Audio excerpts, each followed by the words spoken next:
मैं अमदास तलांगी सीजी शिक्षा में आपका स्वागत करता हूँ। इससे पहले वाला जो क्लास था उसमें हमने द्रव्य के गुण देखे थे, द्रव्य के द्रव्यमान देखे थे, द्रव्य का भार देखे थे। आज हम जो है यहाँ पर मापन में अनिश्चितता देखने वाले हैं, है ना। मापन में अनिश्चितता क्या होता है, तो हम लोग लिख सकते हैं यहाँ पर मापन में अनिश्चितता। मापन में अनिश्चितता, मापन में अनिश्चितता मतलब होता है मापन में त्रुटि। मापन में त्रुटि, मापन में क्या होता है भाई? त्रुटि।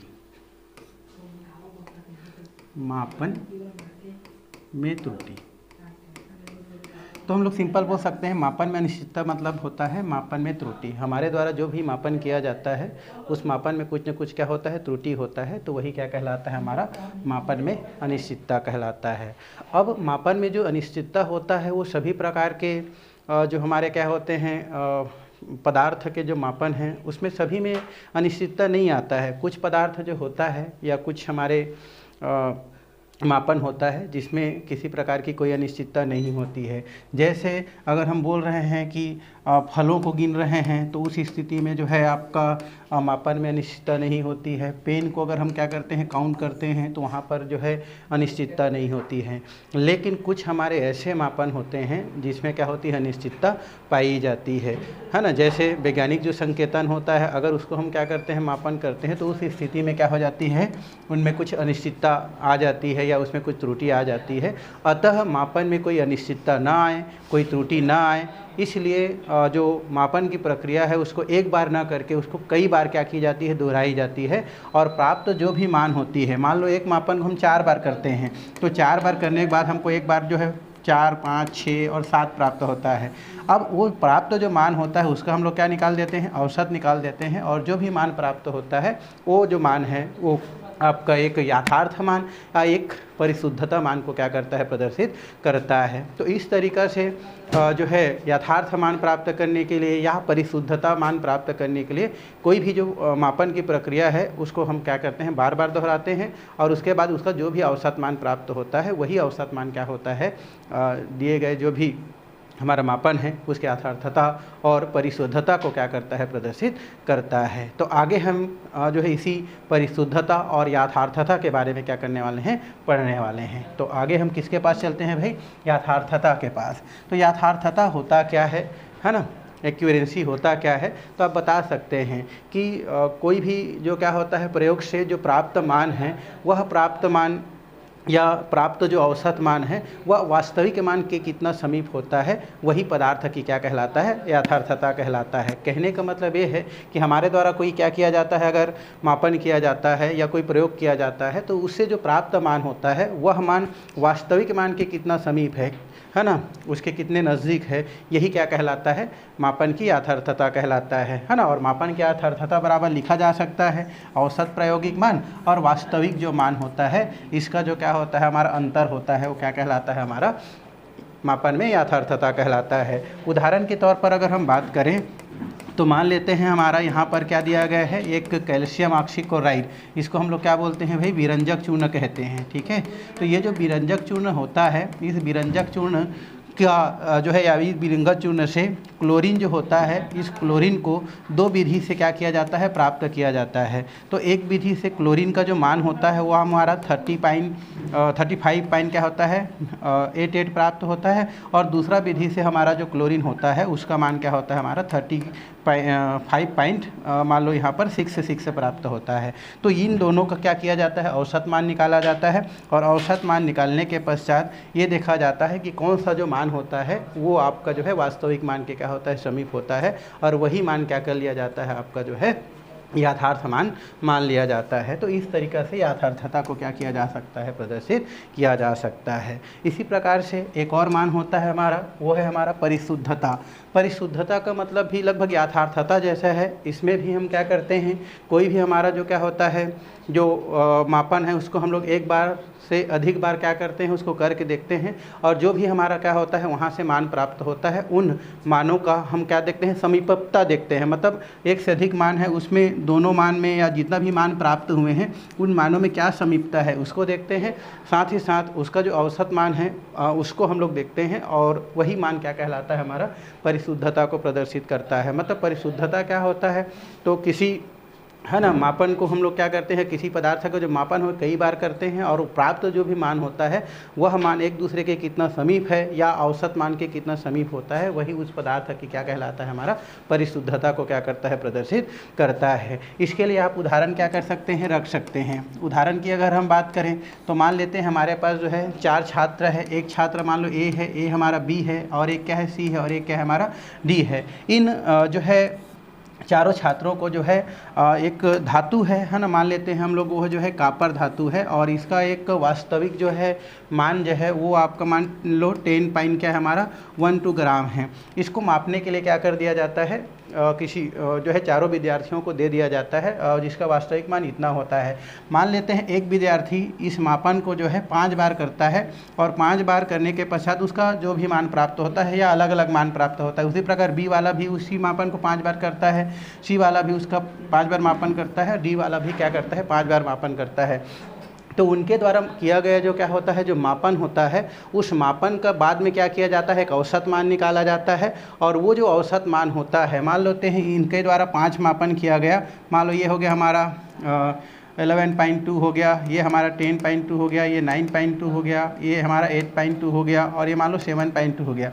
तो इतना मान का क्या निकालते हैं, औसत मान निकालते हैं। मान लो ये औसत जो मान होता है वो 10 हमारा कितना आ जाता है, हमारा इतना आ जाता है। उसी प्रकार इसका भी सबका 5 मान का औसत मान निकाला जाता है। तो मान लेते हैं इसका मान क्या होता है, हमारा 10.12 आता है। इसी प्रकार इसका भी हमारा मान लो 13 पाइन कितना आ गया, 12 आ गया। इसका 14 पाइन क्या हो गया, 12 आ गया। तो उस स्थिति में सबका औसत मान देखा जाता है, और औसत मान को देख करके ये देखा जाता है कि ये जो मान होता है वो वास्तविक मान के कितना समीप है, और यही क्या कहलाता है, हमारा परिशुद्धता को प्रदर्शित करता है। मतलब बी वाला जो बच्चा है उनका जो मापन है बिल्कुल क्या है, परिशुद्ध है। तो इस तरीक़े से परिशुद्धता को क्या किया जा सकता है, दर्शाया जा सकता है। तो ये तो हो गया भाई हमारा मापन में अनिश्चितता, और क्या हो गया हमारा परिशुद्धता और यथार्थता।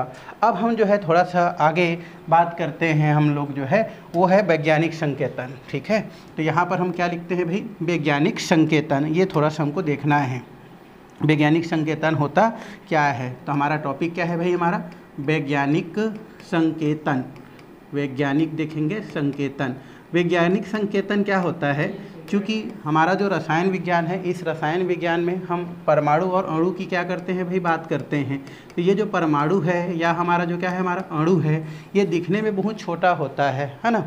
तो इन परमाणु या अणु का जो मान है या इनका मान ज्ञात करने के लिए या तो हम लोग बहुत छोटे मात्रक का प्रयोग करते हैं, या तो बहुत जो है बड़े मात्रक का प्रयोग करते हैं। ये जितना छोटा दिखता है लेकिन इसका संख्या में मान उतना ही क्या होता है, बड़ा होता है। अर्थात हम केमिस्ट्री में परमाणु, अणु इत्यादि का जो मान होता है या तो बहुत छोटे मात्रक या बहुत बड़े मात्रक का क्या करते हैं, उपयोग करते हैं। अगर उसकी मात्रा की बात करें या दिखने में देखें तो बहुत छोटा होता है, लेकिन मान बहुत क्या होता है, बड़ा होता है। जैसे उदाहरण की अगर हम बात करें तो उदाहरण के लिए हम लोग क्या बोल सकते हैं, जैसे 2 ग्राम क्या दिया है, हमारा हाइड्रोजन दिया है। तो इस 2 ग्राम हाइड्रोजन का जो एवोगैड्रो परिकल्पना के आधार पर देखें तो 2 ग्राम हाइड्रोजन का एवोगैड्रो जो नंबर होता है, इसके परिकल्पना होता है, उसके अनुसार देखें तो इसका जो मान होता है वो हमारा 6 हो गया, हमारा 6 इसके बाद 2, उसके बाद 0 0 0 0 0 0 0 है ना, पता नहीं कितना 0 होता है, इतना इसका क्या होता है, हमारा 2 ग्राम जो क्या होता है, हाइड्रोजन जो होता है वो एवोगैड्रो परिकल्पना के अनुसार अगर उसका मान देखें तो इतना बड़ा मान होता है। उसी प्रकार हम जो है अगर हाइड्रोजन का मान देखें, अगर है ना प्योर हाइड्रोजन देखें उसमें एवोगैड्रो जो है परिकल्पना के अनुसार, तो इसका मान जो है आपका 0 0 0 0 0 0 0 0 0 है ना, इस प्रकार से मान लो ये 6 8 इतना क्या होता है, प्राप्त होता है। तो इतने बड़े जो मान होता है उन मानों को पढ़ पाना या इसको समझना थोड़ा सा क्या होता है हमारा कठिन होता है। अतः इन मानों को सरल से हम समझ सकें, आसानी से समझ सकें, इसलिए क्या किया जाता है, इन मानों को जो है एक संकेत से प्रदर्शित किया जाता है और वो संकेतन क्या कहलाता है आपका वैज्ञानिक संकेतन कहलाता है। और इसको दर्शाने के लिए जो है n और 10 दी पावर क्या होता है हमारा n से क्या किया जाता है प्रदर्शित किया जाता है, ताकि हम इन मानों को क्या कर सके आसानी से समझ सकें। तो ये हमारा क्या होता है वैज्ञानिक संकेतन को इस सूत्र के आधार पर बताया जाता है, जहाँ पर जो n होता है वो आपका नंबर होता है, 10 का पावर आपको क्या होते जाता है, ये चीर घातांकी एक मान होता है। जैसे उदाहरण से अगर हम समझें तो यहाँ पर जैसे हमको दिया गया है, मान लो 4, 3, 2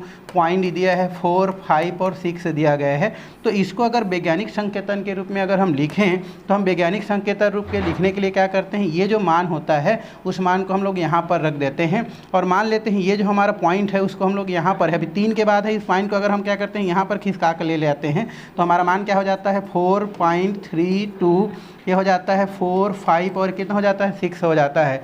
चूँकि यहाँ पर ये तो n का मान हो गया, अब कितना होता है हमारा ये 10 होता है।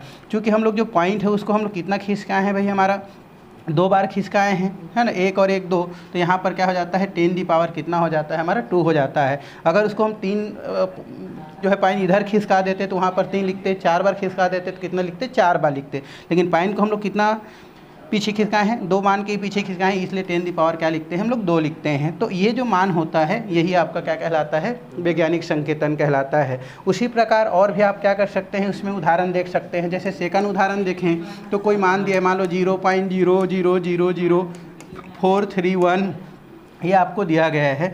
तो इस मान को अगर हम वैज्ञानिक संकेतन के रूप में लिखते हैं तो हम क्या करते हैं, ये जो पॉइंट है इसको हम यहाँ से पकड़ के कहाँ करते हैं, यहाँ पर ले जाते हैं। तो यहाँ पर क्या हो जाता है हमारा n का मान कितना हो जाता है 4, उसके बाद इंटू क्या हो जाएगा 31 इंटू 10 दी पावर कितना कदम चला गया है आगे भाई हमारा 1 2 3 4 5 के बाद चला गया है, इसलिए इसको जो है -5 से क्या किया जाता है प्रदर्शित किया जाता है। तो इस तरीक़ा से इस मान का जो है वैज्ञानिक संकेतन इस प्रकार से लिखा जाता है, जिस मान को पढ़ पाना क्या हो जाता है आसान हो जाता है। तो इस तरीक़ा से वैज्ञानिक संकेतन को क्या किया जा सकता है प्रदर्शित किया जा सकता है भाई, है ना। ये हो गया आपका वैज्ञानिक संकेतन। एक दिया गया है हमारा सार्थक अंक भाई। सार्थक अंक क्या होता है इसको भी हम लोग थोड़ा देख लेते हैं। अभी हमने जैसे पढ़ा कि हम कोई भी जो एक यथार्थ मान प्राप्त करने के लिए कोई भी चीज़ को बार बार क्या करते हैं उसको दोहराते हैं, औसत मान निकालते हैं और वही औसत मान ही यथार्थता या परिशुद्धता को प्रदर्शित करता है। तो यहाँ पर थोड़ा सा हम सार्थक अंक की क्या करते हैं बात करते हैं। अब सार्थक अंक जो है कौन से जो हमारा क्या है जो अंक दिया गया है उसमें कौन सार्थक अंक और कौन जो है हमारा सार्थक अंक नहीं है, उसको यहाँ पर हम क्या कर सकते हैं समझ सकते हैं। जैसे यहाँ पर दिया गया है सार्थक अंक की परिभाषा दे दिया है कि सार्थक अंक में अंतिम अंक के अतिरिक्त आंकड़ों में दिए गए समस्त अंक निश्चित होते हैं। तो कौन सा सार्थक अंक है और कौन सा सार्थक अंक नहीं है उसको हम यहाँ पर एग्जाम्पल से क्या कर सकते हैं देख सकते हैं। जैसे यहाँ पर दिया गया है, मान लो 0 पॉइंट क्या दिया है 0.001 दिया गया है, एक ये हो गया हमारा, एक हमारा दिया है 3.0004 दिया गया है। इसी प्रकार थर्ड दिया है आपका 5 पॉइंट क्या दिया है आपका 00 दिया गया है। उसके अलावा या ये बोल सकते हैं इसको हम जो है इस प्रकार से बता सकते हैं, ये दिया है हमारा 5 जो है 000 दिया गया है। तो इनमें हमको सार्थक अंक को थोड़ा सा क्या करना है जानना है कि कौन सा अंक इसमें सार्थक है और कौन सा क्या है निरर्थक है या सार्थक नहीं है। तो इस स्थिति में जो 0 होता है, अगर हम 0 की बात करें तो यदि हमारा क्या होता है इसमें अगर देखें तो सार्थक अंक की संख्या केवल कितना होता है भाई 1 होता है। क्यों? क्योंकि कोई भी अंक के सामने जितना भी 0 आ जाए उसका कोई मतलब नहीं होता है, इसलिए इसमें जो है सार्थक अंक की संख्या क्या होता है 1 होता है। मतलब सार्थक अंक में देखें तो 0 जितना सामने में लगाता है, कोई भी अंक होता है उसके सामने में जितना 0 लगा होता है वो सार्थक अंक में काउंट नहीं किया जाता है। इसलिए हमारा पहला वाला जो क्वेश्चन है उसमें सार्थक अंकों की संख्या कितना है हमारा 1 है। लेकिन हम दूसरा की अगर बात करें तो दूसरा में देखें हमारा ये जो हमारा 0 है वो 2 अंकों के बीच में है, तो इसको आपको सार्थक अंक नहीं लेना है वाली बात नहीं, इसको आपको सार्थक अंक में क्या करना है काउंट करना है। क्यों? क्योंकि वो 2 मानों के क्या है बीच में है, इसलिए इसमें सार्थक अंकों की संख्या 1 2 3 4 और कितना है हमारा 5 है ना। तो बीच में जो क्या हो जाता है शून्य आ जाता है, सार्थक अंक में क्या हो जाता है काउंट हो जाता है भाई। और एक थर्ड ऑप्शन आपको दिख रहा है, ये हमारा दिख रहा है 5 के बाद जो है 0 जितना रहता है वो सार्थक अंक में काउंट किया जाता है, अर्थात इसमें जो है सार्थक अंकों की अगर संख्या देखें तो कितना होता है 4 होता है। तो इस तरीक़ा से सार्थक अंक को क्या किया जा सकता है बताया जा सकता है। तो ये हो गया आपका कुछ बातें सार्थक अंक का। तो इस प्रकार से छोटी छोटी चीज़ था हमारा, जैसे मापन में निश्चितता हो गया, यथार्थता हो गया और साथ में परिशुद्धता हो गया। तो ये छोटी छोटी बात हैं जिसको आपको क्या करना है, थोड़ा सा जानना है भाई। आगे हमारा जो टॉपिक है हम उसकी ओर चलते हैं। आगे का हमारा जो टॉपिक है ये है हमारा रासायनिक संयोग के नियम। ये बहुत ही महत्वपूर्ण है, इसको हमको क्या करना है, देखना है भाई। तो रासायनिक संयोग का नियम, लॉ ऑफ केमिकल कॉम्बिनेशन, रासायनिक संयोग का नियम को हमको थोड़ा समझते हैं। आप जानते हैं कि पदार्थ का जो सबसे क्या होता है हमारा छोटा जो भाग होता है ना, हम पहले भी क्या कर चुके हैं, पढ़ चुके हैं। पदार्थ का सबसे छोटा भाग या सूक्ष्मतम जो भाग होता है उसको हम क्या बोलते हैं भाई, एटम कहते हैं, परमाणु कहते हैं। ये आप पढ़ चुके हैं। साथ ही आप ये भी पढ़ चुके हैं कि जब दो परमाणु आपस में क्या हो जाता है, मिल जाता है, या दो से अधिक परमाणु आपस में मिल जाता है तो ये क्या बनता है, हमारा अणु बनता है, मालिक्यूल्स बनता है। ये भी हम लोग जानते हैं। और ये भी जानते हैं कि ये अणु या परमाणु है ना, दोनों हो सकता है ना, अणु या परमाणु आपस में क्या करते हैं, क्रिया करते हैं और क्रिया करके क्या बनाते हैं, कंपाउंड का क्या करते हैं, निर्माण करते हैं, यौगिक का निर्माण करते हैं। ये भी हम जानते हैं। जैसे हमारा ये बोल सकते हैं H2 + O2 = क्या होता है, हमारा H2O होता है। बैलेंस आप कर सकते हैं, कोई दिक्कत नहीं है।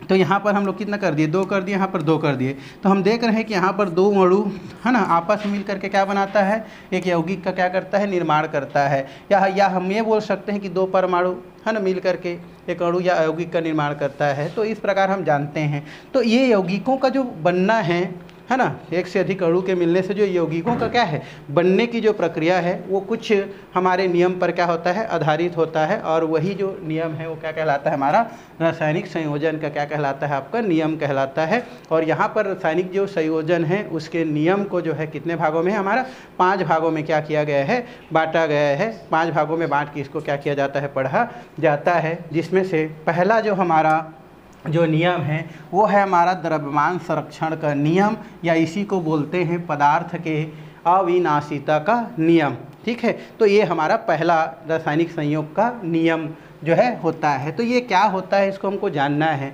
द्रव्यमान संरक्षण का नियम, इसको जो है आपका बताने का जो श्रेय है एक साइंटिस्ट है, लेवोजियर। ठीक है भाई, ये लेवोजियर एक साइंटिस्ट है जिन्होंने सन 1789 में जो है अपने प्रयोग के आधार पर ये पाया गया है कि कोई भी जो पदार्थ होता है वो पदार्थ कभी नष्ट नहीं होता है, केवल जो है वो एक रूप से दूसरे रूप में परिवर्तित हो सकता है। ऐसा इन्होंने क्या किया है, प्रयोग में पाया है और उसी को फिर एक नियम के रूप में क्या कर दिया है, प्रतिपादित कर दिया है, जिसे हम क्या कहते हैं, द्रव्यमान संरक्षण के नियम के नाम से जानते हैं। और नियम ये कहता है कि कोई पदार्थ या कोई द्रव्य न तो नष्ट होता है और न ही क्या होता है, उत्पन्न होता है, केवल एक रूप से दूसरे रूप में क्या होता है, परिवर्तित होता है। तो इस तरीक़ा से हम इस द्रव्यमान संरक्षण के नियम को क्या कर सकते हैं, बता सकते हैं। तो सबसे पहले तो यहाँ पर लिख देते हैं द्रव्यमान संरक्षण का नियम।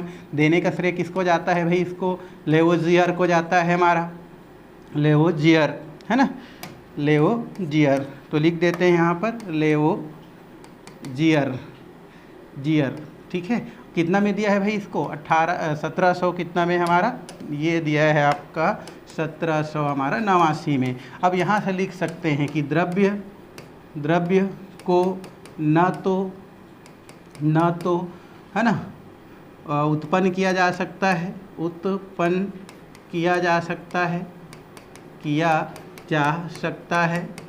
सकता है और न ही है ना, और न ही नष्ट किया जा सकता है, नष्ट किया जा सकता है,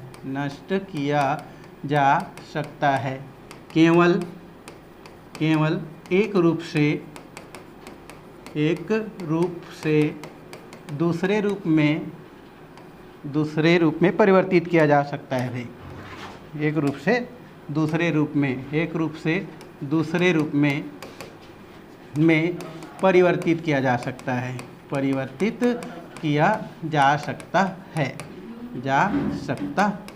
तो इस तरीक़ा से हम क्या कर सकते हैं, द्रव्यमान संरक्षण के नियम को क्या कर सकते हैं, बता सकते हैं। द्रव्यमान संरक्षण के नियम को देने का श्रेय किसको जाता है भाई, लेवोजियर को जाता है, जिनका कहना ये है कि जो द्रव्य होता है अर्थात जो पदार्थ होता है न तो उसको उत्पन्न किया जा सकता है और न ही नष्ट किया जा सकता है, जो भी है उनके रूप में क्या किया जा सकता है, परिवर्तन किया जाता है। यही क्या कहलाता है, हमारा द्रव्यमान संरक्षण का क्या कहलाता है, नियम कहलाता है। इसके लिए आप बहुत सारे क्या कर सकते हैं, उदाहरण क्या कर सकते हैं, ले सकते हैं, है ना। यहाँ पर आपके बुक में बहुत सारा उदाहरण दिया गया है, आप कोई भी चाहेंगे तो उदाहरण ले सकते हैं। जैसे यहाँ पर आप मोमबत्ती का जलना को क्या कर सकते हैं, उदाहरण में लिख सकते हैं। मोमबत्ती का जलना, आपने मोमबत्ती जलते हुए देखा होगा, मोमबत्ती का जलना। मोमबत्ती जब जलता है तो ऐसा प्रतीक होता है कि मोमबत्ती क्या हो रहा है, ख़त्म हो रहा है, लेकिन ऐसा नहीं है। मोमबत्ती क्या होता है हमारा, जब जल जाता है तो वो एक रूप से क्या हो जाता है हमारा, दूसरे रूप में क्या हो जाता है, परिवर्तित हो जाता है।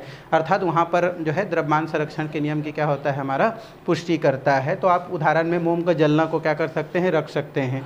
उसके अलावा और भी कई उदाहरण हैं जो आप रख सकते हैं। ये तो फर्स्ट उदाहरण आप लिख सकते हैं। सेकेंड अगर उदाहरण की बात करें तो हम क्या करते हैं, एक इस प्रकार से एक आयतनात्मक फ्लास्क ले लेते हैं इस प्रकार से, और इस फ्लास्क में हम क्या करते हैं, नीचे थोड़ा सा रेत बिछा देते हैं, और रेत बिछाने के पश्चात इसमें कुछ फास्फोरस के जो है टुकड़े क्या कर देते हैं, डाल देते हैं। भाई ये फास्फोरस के टुकड़े डाल दिए, और उसके बाद जो है इसके मुंह को अच्छी ढंग से क्या करते हैं, बंद करते हैं, और बंद करने के पश्चात इसको हम लोग क्या करते हैं, प्रारंभिक स्थिति में क्या कर लेते हैं, तौल लेते हैं। थोड़ा देर के पश्चात क्या होता है, ये जो फास्फोरस होता है यहाँ पर कुछ ऑक्सीजन की मात्रा पाई जाती है, इस ऑक्सीजन के साथ क्या करता है, क्रिया करता है, और क्रिया करने के पश्चात ये जो फास्फोरस होता है वो P2O5 अर्थात फास्फोरस पेंटाऑक्साइड में क्या हो जाता है, आपका परिवर्तित हो जाता है। और परिवर्तित हो जाने के बाद जो है फिर से इस हमारा जो फ्लास्क है उसको तौला जाता है। तो क्रिया के पहले और क्रिया के बाद दोनों स्थिति में क्या होता है, हमारा जो द्रव्यमान होता है वो समान होता है, अर्थात ये द्रव्यमान संरक्षण की क्या करता है, पुष्टि करता है। तो इस तरीक़ा से द्रव्यमान संरक्षण के नियम को क्या किया जा सकता है, बताया जा सकता है। और भी कई उदाहरण हैं, है ना, जिसको हमको क्या करना है, आगे जो है क्वेश्चन के रूप में क्या करना है, हमको देखना है। जैसे एक उदाहरण दिया गया है, कौन सा, इसमें दिया है 25 ग्राम कैल्शियम कार्बोनेट, है ना। हमारा कैल्शियम कार्बोनेट कितना है, हमारा 25 ग्राम है। तो को क्या करते हैं, गर्म करते हैं। तो उस स्थिति में एनटीपी पर हमको 5.6 लीटर क्या होता है, कार्बन डाइऑक्साइड प्राप्त होता है, और 14 ग्राम क्या बनता है, हमारा कैल्शियम ऑक्साइड जो है बनता है या बचा रहता है। तो बताइए क्या इस समीकरण में या इस हमारा जो क्वेश्चन है उसमें रासायनिक संयोग के नियम की क्या होता है, पुष्टि होता है। तो इसके लिए हमको क्या करना पड़ेगा, सॉल्व करते हैं। तो सबसे पहले हम लोग क्या करते हैं, कैल्शियम कार्बोनेट ये हो गया, ओके। इसको हम लोग क्या किए, गरम किए। गरम करने से क्या बनता है, ये बन गया कैल्शियम ऑक्साइड, साथ में क्या बन गया, कार्बन डाइऑक्साइड। इसका टोटल हमारा द्रव्यमान कितना है, 25 ग्राम है, भाई ये लिखा है। उसके अलावा इसका जो हमारा ग्राम कितना है, हमारा ये दिया है, हमारा 14 ग्राम दिया गया है। और अभी इसका जो है हमको मात्रा जो है लीटर में है। देखो अभी हमारा क्या है, लीटर में है। कितना लीटर है हमारा, 5.6 लीटर में दिया गया है। तो हमको क्या करना है, इसको पहले द्रव्यमान में क्या करना है, कन्वर्ट करना है, फिर आपको जो है मान प्राप्त हो जाएगा। अब जो है आगे क्या है, एक नियम है या एक परिकल्पना है, एवोगैड्रो परिकल्पना, है ना, एवोगैड्रो परिकल्पना। आगे हम लोग उसको देखने वाले हैं, है ना। यहाँ पर आ गया तो बता रहे हैं भाई। तो एवोगैड्रो जो परिकल्पना है के अनुसार या वो ये बोलता है कि जो 1 ग्राम क्या होता है, हमारा जो अणु गैस होता है, 1 ग्राम अणु जो क्या है हमारे भाई, गैस है, इसका जो होता है हमारा 1 ग्राम अणु गैस होता है वो 22.4 लीटर, 22 कितना लीटर, 4 लीटर क्या करता है, आपका स्थान घेरता है, स्थान घेरता है। तो एवोगैड्रो परिकल्पना ये कहता है कि कोई भी जो गैस होता है उस गैस का 1 ग्राम जो अणु होता है वो कितना, 22.4 लीटर स्थान घेरता है। ये हमारा एक मात्रक होता है जो गैस के एक अणु को दर्शाने के लिए क्या किया जाता है, वो मान प्रयुक्त किया जाता है। जैसे आपने जो है दर्जन का प्रयोग करते हैं, दर्जन जो होता है केवल एक ही पदार्थों को मापने के लिए यूज नहीं होता है। आप दर्जन किसी के लिए भी क्या कर सकते हैं, उपयोग कर सकते हैं। 1 दर्जन केला बोल सकते हैं, 1 दर्जन सेव बोल सकते हैं, 1 दर्जन जो है अन्य पदार्थ भी बोल सकते हैं। वैसे ही गैसों को मापने के लिए या गैसों का एक निश्चित मान जो है जानने के लिए जो भी 1 ग्राम अणु होता है उसका मान को कितना माना जाता है, या जो भी गैस होता है उसके मान को मानने के लिए हम लोग कितना मानते हैं भाई, 22.4 लीटर क्या किया जाता है, माना जाता है। वो एक मानक मान है ना। तो ये हम लोग लिख दिए एवोगैड्रो परिकल्पना के अनुसार 1 ग्राम अणु जो गैस होता है वो कितना स्थान घेरता है, हमारा 22.4 लीटर स्थान घेरता है। तो है ना, यहाँ पर लिख सकते हैं एनटीपी पर कार्बन डाइऑक्साइड का कार्बन डाइऑक्साइड का कितना दिया है हमारा 5.6 लीटर, या यहाँ पर ये बोल सकते हैं एनटीपी का 22.4 लीटर का जो द्रव्यमान होता है वो कितना होगा भाई हमारा, ये होता है 44 ग्राम। क्यों? क्योंकि हम लोग जो है कार्बन डाइऑक्साइड किससे दर्शाते हैं 22.4 लीटर, मतलब कार्बन डाइऑक्साइड 22.4 लीटर से दर्शा रहे हैं, तो उस स्थिति में उसका द्रव्यमान कितना होता है हमारा 44 ग्राम होता है। क्यों? क्योंकि कार्बन डाइऑक्साइड जो होता है कि इसमें कार्बन कितना होता है 12, ऑक्सीजन 1 का 16 होता है, तो 16 दूनी कितना हो जाता है 32 इक्वल टू कितना हो जाता है हमारा, ये हो जाता है 44। तो इस प्रकार से 22.4 लीटर का द्रव्यमान कितना होता है हमारा 44 ग्राम होता है। तो यहाँ पर आगे कर सकते हैं, तो उस स्थिति में क्या होता है हमारा 5 कितना होता है जो 6 लीटर होता है उसकी बात करें तो 5.6 लीटर में द्रव्यमान कितना होगा भाई, तो उस स्थिति में हम लोग बनाने के लिए हम लोग क्या करते हैं, ये हो जाता है हमारा 44 इंटू कितना हो जाता है 5 पॉइंट कितना हो जाता है 6 अपान कितना हो जाता है हमारा ये 22 कितना होता है 4 हो जाता है। अब इन दोनों को अगर हम क्या करते हैं यहाँ से कैंसिल कर देते हैं तो हमारा जो मान होता है, अगर हम कैंसिल कर दें तो हमारा जो मान होता है वो कितना प्राप्त होता है भाई, यहाँ से 11 ग्राम क्या हो जाता है प्राप्त हो जाता है। अब ये जो 11 ग्राम मिला है वो किसका मिला है हमारा, कार्बन डाइऑक्साइड का मिला है। अब हम क्या करते हैं उसको फार्मूला में रख देते हैं, तो यहाँ पर क्या हो जाता है कैल्शियम कार्बोनेट और इक्वल टू क्या है हमारा, ये डेल हो गया, ये हो जाता है कैल्शियम ऑक्साइड, साथ में क्या होता है कार्बन डाइऑक्साइड। इसका मान कितना था हमारा 25 था, इसका मान कितना में था हमारा 14 था, इसका मान कितना प्राप्त होता है भाई 11 प्राप्त होता है। और 11 और 14 को अगर क्या कर दिया जाए, जोड़ दिया जाए, तो इन दोनों का मान कितना प्राप्त हो जाता है 25 ग्राम क्या हो जाता है प्राप्त हो जाता है। इससे ये प्रूफ होता है कि क्रिया के पहले इसका मान कितना था 25 ग्राम था और क्रिया के बाद भी इसका मान कितना है 25 ग्राम ही है, अर्थात यहाँ पर द्रव्यमान संरक्षण के नियम की क्या होता है भाई पुष्टि होता है। तो इस तरीक़े से क्या किया जा सकता है, इसको समझाया जा सकता है। तो ये हो गया हमारा द्रव्यमान संरक्षण का नियम। अब हम क्या करते हैं आगे, एक और हमारा नियम है, दूसरा नियम, इसके पास चलते हैं। यह है स्थिर या निश्चित अनुपात का नियम। स्थिर या निश्चित अनुपात का नियम, इसको देने का श्रेय जाता है प्राउस्ट को भाई, है ना। ये प्राउस्ट नामक क्या है साइंटिस्ट है, ये इस नियम को क्या किया है दिया है। और ये नियम ये कहता है कि यौगिक जो होता है वो चाहे किसी भी विधि से प्राप्त किया जाए, किसी भी स्रोत से प्राप्त किया जाए या किसी भी माध्यम से प्राप्त किया जाए, उस यौगिक के अंदर जो तत्व का अनुपात होता है क्या होता है आपका निश्चित होता है या निश्चित पाया जाता है। ये कौन कहता है हमारा स्थिर अनुपात का नियम। कहने का मतलब ये है, जैसे हम पानी की बात करें H2O, तो ये जो H2 होता है चाहे किसी भी विधि से प्राप्त किया जाए, किसी भी स्रोत से प्राप्त किया जाए, हमेशा इसके अंदर जो हाइड्रोजन और ऑक्सीजन का अनुपात होता है वो 2 अनुपात कितना होता है 1 होता है। यह नियम क्या करता है प्रदर्शित करता है। तो आप चाहेंगे तो यहाँ पर क्या कर सकते हैं, परिभाषा क्या कर सकते हैं लिख सकते हैं भाई। कैसे लिखना है, तो यौगिक है ना, यौगिक, रासायनिक यौगिक बोल सकते हैं हम लोग, ज़्यादा इसको और अच्छा लिखेंगे तो हम लोग लिख सकते हैं भाई रासायनिक यौगिक। रासायनिक यौगिक किसी भी विधि से या किसी भी स्रोत से, किसी भी स्रोत से प्राप्त किया जाए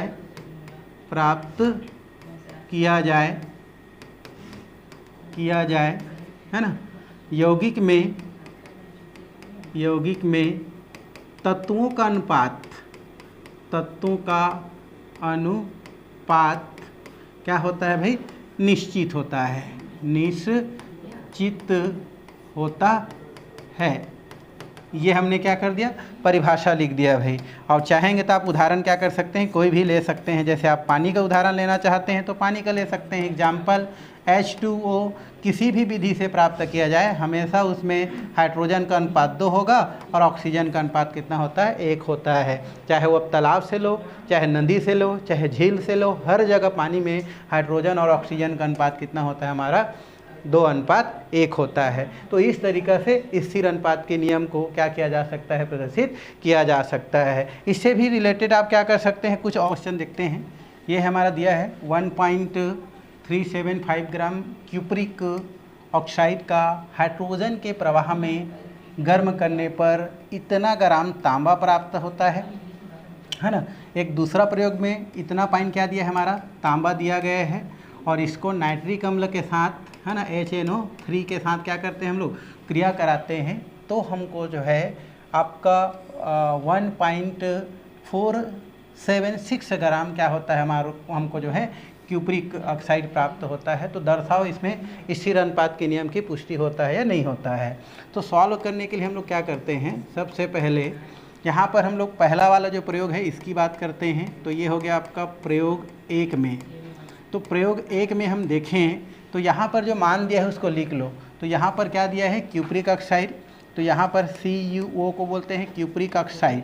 इस क्यूप्रिक ऑक्साइड का द्रव्यमान देखते हैं। क्यूप्रिक ऑक्साइड का द्रव्यमान ये कितना दिया है हमारा, ये दिया है हमारा 1.375 ग्राम, ये आपका दिया गया है। ठीक है, ये हमारा क्या दिया गया है, हमारा मान दिया गया है। तो कितना हो जाएगा 1.375 ग्राम, ये हमारा कॉपर ऑक्साइड अर्थात क्यूप्रिक ऑक्साइड का मान दिया है। अब यहाँ पर जो है कॉपर का जो द्रव्यमान कितना दिया है, ये कहाँ से, अपचयन से प्राप्त, अपचयन से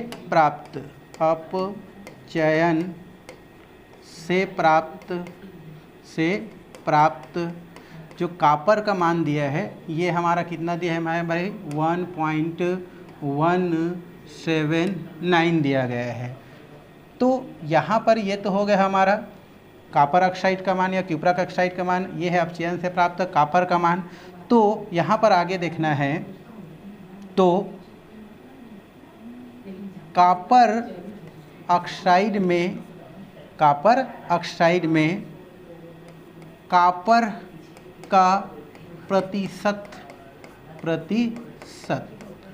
तो हमको क्या करना है, ये हो गया कॉपर ऑक्साइड का द्रव्यमान, ये हो गया अपचयन से प्राप्त कॉपर का मान। तो कॉपर ऑक्साइड में अर्थात क्यूप्रस ऑक्साइड में कॉपर का प्रतिशत कितना होगा, तो कॉपर का प्रतिशत हो जाएगा आपका, वो हो जाएगा कितना भाई हमारा, ये हो जाएगा 1 पॉइंट कितना हो गया हमारा 1, ये हमारा दिया है मान कितना 1.179, तो ये हो गया 1.179 और पॉइंट क्या हो जाता है हमारा 1.375 इंटू कितना हो जाता है हमारा 100। अब इनको हम क्या करते हैं, अगर काट देते हैं तो उस स्थिति में इसका जो मान आता है वो 79 पॉइंट क्या होता है हमारा 80 हमारा क्या हो जाता है परसेंटेज प्राप्त हो जाता है। तो ये किसका हो गया हमारा कॉपर का प्रतिशत, कॉपर का प्रतिशत हमको इतना मिल गया। अब जो है कॉपर ऑक्साइड जो होता है, इस कॉपर ऑक्साइड में हमको ऑक्सीजन का क्या देखना है, प्रतिशत देखना है। तो ऑक्सीजन का जो प्रतिशत होता है उसको ज्ञात करने के लिए हम क्या करते हैं, ये 100 ले लेते हैं। 100 में हमारा कितना है, हमारा 79 पॉइंट हमारा 80 जो होता है वो किसका है भाई, हमारा कॉपर का है। तो बचा खोचा हमारा क्या होगा, ऑक्सीजन का होगा। तो ये लगभग हमारा इन दोनों को करते हैं तो 20 पॉइंट जो है 14 क्या हो जाता है परसेंट क्या हो जाता है प्राप्त हो जाता है। तो किसका हो गया हमारा ऑक्सीजन का। मतलब पहले प्रयोग में जो हमारा कॉपर होता है वो इतना परसेंट होता है और हमारा ऑक्सीजन जो है इतना परसेंट होता है, और दोनों मिल करके फिर क्यूप्रस ऑक्साइड का निर्माण करता है। अगर हम दूसरा प्रयोग में देखें, दूसरा प्रयोग में, तो दूसरा जो क्या होता है हमारा जो प्रयोग है उसमें हम देखें तो दूसरा प्रयोग में क्या बोल रहा है कि यहाँ पर कॉपर का जो द्रव्यमान है, मतलब तांबे का जो द्रव्यमान है, कॉपर का द्रव्यमान ये कितना दिया है हमारा, ये हमारा दिया है आपका 1.179। उसके अलावा उसके बाद क्या दिया है हमारा, ये दिया है CuO का द्रव्यमान ये दिया है आपका 1.476। तो यहाँ पर क्या लिखना है, कॉपर ऑक्साइड में कॉपर का प्रतिशत बराबर हम क्या करते हैं, ये हो जाता है 1 पॉइंट क्या हो जाता है 79 और पान कितना हो जाता है 1 पॉइंट कितना हो जाता है 476 इंटू कितना हो जाता है हमारा 100। अब इसी स्थिति में इनको क्या करते हैं, काट देते हैं तो इसका मान भी कितना होता है 79.8% प्राप्त होता है। तो ये किसका हो गया हमारा कॉपर का परसेंटेज हो गया। अब हम क्या करते हैं, कॉपर ऑक्साइड में ऑक्सीजन का प्रतिशत देखते हैं। तो उस स्थिति में फिर से हम लोग देख रहे हैं कि 100 में से हमारा कितना होता है, हमारा 0.80 किसका होता है, कॉपर का होता है। तो अगर हम इसको क्या करते हैं, माइनस कर देते हैं, तो यहाँ से भी 20.1 या 14% क्या हो जाता है हमको, किसका मान, कॉपर का मान, ऑक्सीजन का मान क्या हो जाता है, प्राप्त हो जाता है। तो इस तरीक़ा से हम देख रहे हैं कि दोनों विधियों में हमारा क्या होता है, जो कॉपर है और ऑक्सीजन है, इन दोनों का जो परसेंटेज है वो क्या होता है, हमारा सेम होता है। अर्थात यहाँ से हमारा ये स्थिर अनुपात के नियम की क्या करता है, पुष्टि करता है। तो आज के लिए फ़िलहाल इतना ही, बाकी हम जो है नेक्स्ट क्लास में करने वाले हैं।